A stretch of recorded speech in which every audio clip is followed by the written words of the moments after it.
At least 500 pilgrims reportedly died during the Hajj as the pilgrimage unfolded in scorching temperatures this year.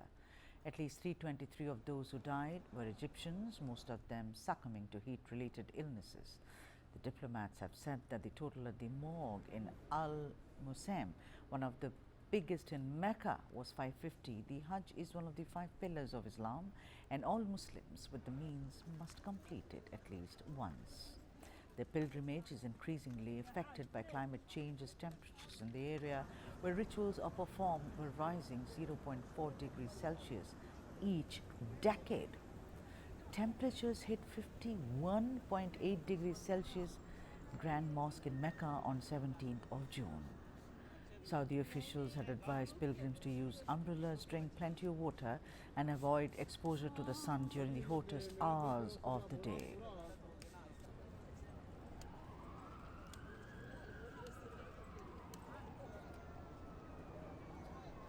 But many of the Hajj rituals, including their prayers on Mount Arafat, involve being outdoors for hours during the daytime. Some pilgrims describe seeing motionless bodies on the roadside and ambulance services that appeared overwhelmed at times. According to Saudi authorities, around 1.8 million pilgrims took part in the Hajj this year, 1.6 million of them from abroad. And to speak more on this, my colleague Kabir Naqvi is joining us live from the newsroom. Kabir, how unfortunate is that? I mean, the Hajj pilgrimage, of course, is undertaken by the devout, which is supposed to be mandatory in the community once in their lifetime. At least some people do it multiple times. But what seems to be the way out? Because the rituals are that you have to be outdoors to perform certain, mandatory rituals while doing the Hajj. No, you're absolutely right, Sudha. You gave that number 1.8 million pilgrims this time around. And Hajj, needless to say, is a difficult task. You have to exert efforts and perform those rituals even in the conditions of heat and crowding above half boiling point, 51.8 degrees Celsius. And amid, the scorching, sun right above your head, you have to carry out this physical exertion. The Hajj, it is an annual pilgrimage. Millions of Muslims make to Mecca, and some don't even go all the way to Mecca. So if 1.8 million people have made their way to Mecca, so that means another 2 million people had stopped before Mecca in all those places, and almost 1.5 million of those people come from abroad.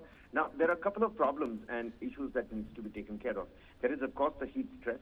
The Egyptian ministry also said in a statement that a certain number of deaths occurred directly because of the heat in the West Asian region. The Saudi authorities have reported that they are themselves treating more than 2,000 pilgrims suffering from the heat stress, and at least 240 pilgrims, Sudha, were reported dead by various countries last year as well. This time around, the number at a particular morgue, at a particular hospital is 550. This number could very well be above the 550 mark as well. Saudi officials have advised all the pilgrims to use umbrellas, drink plenty of water, like you mentioned as well, and avoid exposure to the sun. But how do you do that when most of these, rituals have to be carried out in the sun for hours on end? The Mount Arafat and what predominantly takes place there, the Muslim community believes that Prophet Muhammad, he travels to the, mosque Al-Aqsa, which in Arabic means the farthest mosque. Standing over there, delivers his final sermon. So it is, of great significance for the Muslim community to stay out there, spend the entire night, next to that particular mountaintop.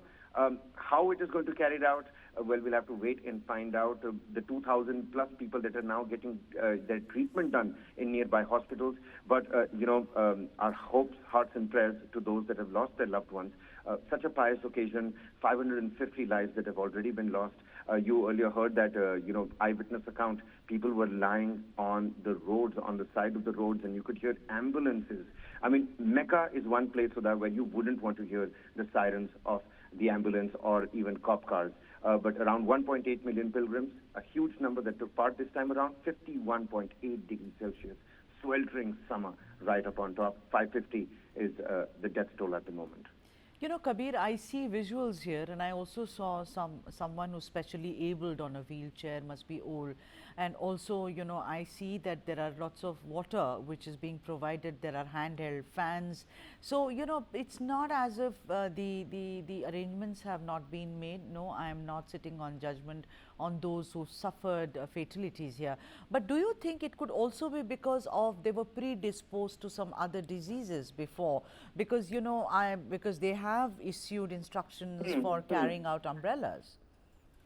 No, you're absolutely right, Sudha. I mean, you look at the facilities, look at the fans that they've put up, look at the food outlets that are stationed at every few 100 meters.